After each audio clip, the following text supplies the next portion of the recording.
And a good day to you all. Welcome to Studio Tips and Sound Advice. My name is Mark and we're here looking at what it takes to execute and capture the best vocal performance possible. No matter who you are, what equipment you have, or where you are recording it. So, grab your favourite beverage, pull up a chair, and let's get down to it. Now, it is a lot of information to take in, so I've split it into multiple videos, and in this third instalment we will look at what to do when engineering a session to make your life easier and to help coax the best performance possible out of the vocalist. If you are indeed a vocalist, then you can use this to get yourself ready for the recording session. And if you are a recording engineer, you can use it to help artists you work with attain the best performance possible, which in turn will make your job significantly easier and your portfolio that much stronger.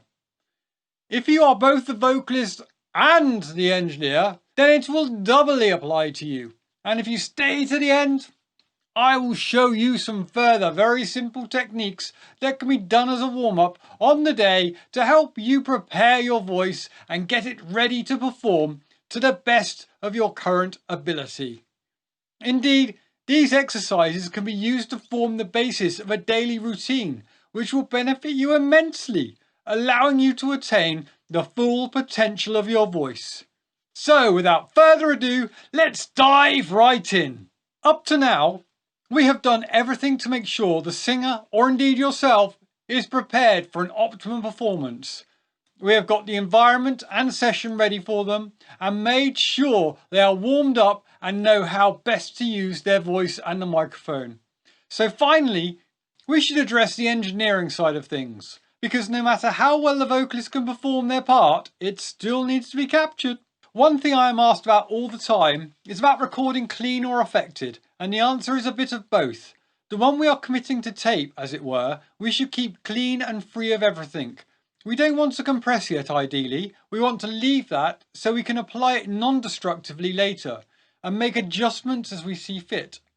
Same with reverb, which is always best left for the mix, so we can alter the length and the amount of it to suit the mix nicely. As for EQ, this is very much a matter of choice, but whatever you decide, it is always better to err on the side of caution, because undoing what you've applied in the mix will only detract from the quality of the source to some degree. Now that said, the headphone mix is a very different kettle of fish. You can apply whatever the singer needs to feel comfortable and give a good performance. And it is well worth spending a bit of time getting the monitor mix just right in the headphones. If the singer is too quiet, they will over-sing, wearing their voice out more, and if they are too loud, they will sing too quiet as they try to listen for the music.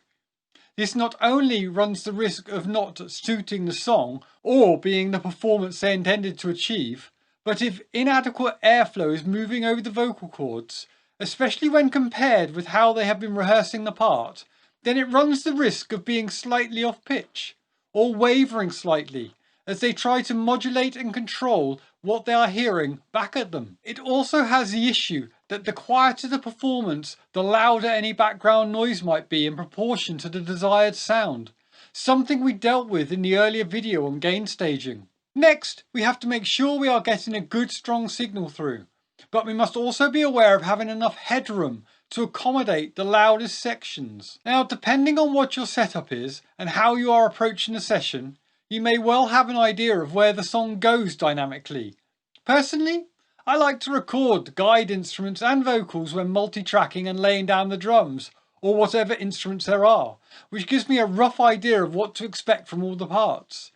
But it may be a solo performance you haven't heard before, so a good idea can be just let the artist run through once or twice for a warm-up.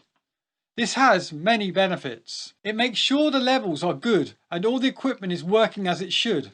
It lets you get a feel for the performance and can provide an opportunity for the performer to finish their warm-up after running through some of the beginning exercises we have already mentioned. But a couple of points to think about. Firstly, just because it is a warm-up, don't forget to hit record.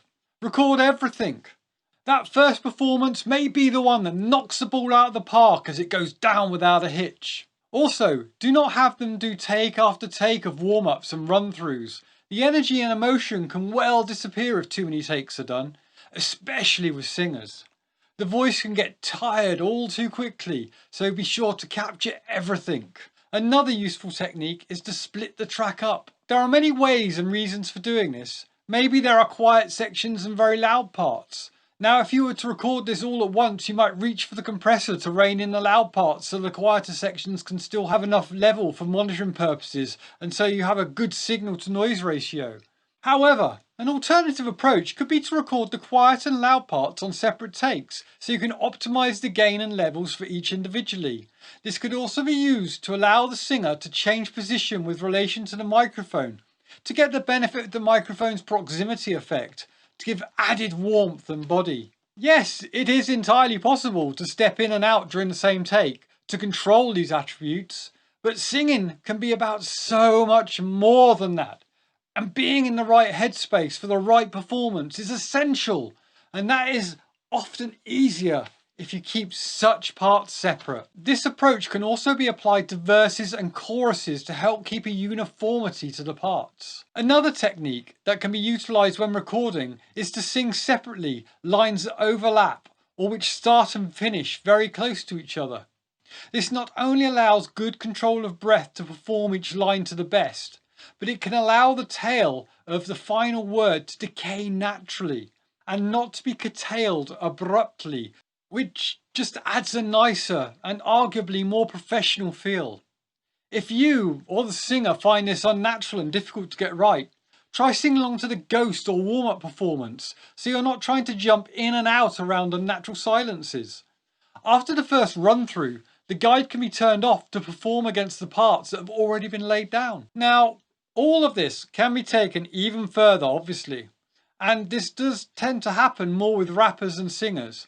But I have had both examples on multiple occasions where the track is literally recorded line by line. Although time consuming and a bit more hassle to record, edit and mix, it can achieve perfectly acceptable results. However, and this is more applicable for rappers and singers who tend to already be more pitch and tone aware, the artist must be sure of both pitch and tone exactly matching the lines previously recorded. This might sound obvious, but it is something I've had to bring up on more than one occasion, as they were not even noticing they were doing it. The trials of an engineer and producer, eh? This leads me on to another point that to most might seem almost not worth pointing out, but again, over the years I have come across it more than once, and that is to not get so lost in the performance or wound up in the ego that you stop listening to the music. Timing and pitch are essential if you want to be taken even slightly seriously, so pay attention. Also, and this should almost go without saying, plan your breathing so you are not having to grasp for air in the middle of a phrase. Again, I only mention it because I have had it happen. This is where aerobic fitness can pay massive dividends. Finally, a little word on multitracking or layering the vocals. This really can make a world of difference to the finished product. The easiest way is obviously with the rest of the band or crew backing up the main vocal for accents and choruses, etc. The benefit of this option is the variety of voices makes for a fuller sound than with the same performer on all the parts. But that being said, there are still many options available. Just try to make them as tight as possible. Things can be chopped up and pulled in time in the mix, but this is a total pain, and if the phrasing of syllables is off, it just blurs the edges and makes it sound less professional. Now, these practices tend to be utilised more by rappers in the hip-hop genre than by singers, but when it comes down to it, they are all just techniques in the performer's arsenal. And you can pick and choose to suit the project. Even try them all and use whatever works in the mix. So, on top of the main lead vocal, whether it is recorded straight through or in bits and pieces, you can try adding another full take underneath it.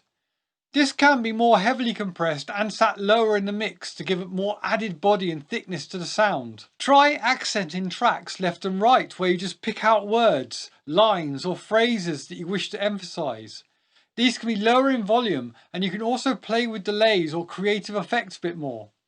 Then, also, and this one really does tend to apply more to rappers and singers, added adlibs, which are not so much mimicking the lyrics already laid down, but are almost akin to sound effects and shouts, for want of a better way of describing them to the uninitiated, and is most famously depicted by groups such as Run DMC and Public Enemy, amongst many others. When layering multiple tracks of vocals, you can make use of the proximity effect by moving back from the microphone a bit to thin out the vocals so they sit more nicely together. This can be achieved with EQ in the mix, but the effect can sound more natural this way, and the less work needed in the mix, the better. So that about covers it as a beginner's guide to recording vocals. But as an added bonus, alongside the vocal exercise I've been providing, I have 3 more tidbits to help you up your game and move into a new era of making music more professionally. Number 1, get a pop filter. They do not cost much and they're worth their weight in gold. Number 2, always check the boom mic stand is fully tightened when you get it to the right height. I've had performers just carry on as it moved down. Some who have tried to bend down to accommodate it, and others who have generated noise on the track as they tried to adjust it back up whilst performing. And number 3, if you do not have a dead sound booth to hand, try facing a corner and placing sofa cushions or similar behind the performer. The microphone picks up from the front, so you want to deaden the area behind them as much as possible. And the corner will deflect sound off in different directions. Oh, and if you're performing in the control room, turn off the speakers. Right, now for some more warm-ups. Humming. This highlights different vibrations in your lips, teeth and facial bones. Begin with your lips gently closed with the jaw released. Take an easy breath in and exhale while humming. Repeat and change the to ah halfway through the exhale breath. Try to change nothing but the opening of the mouth. How much wood would a woodchuck chuck if a woodchuck could chuck wood? He would as much as he could and chuck as much wood as a woodchuck would if a woodchuck could chuck wood.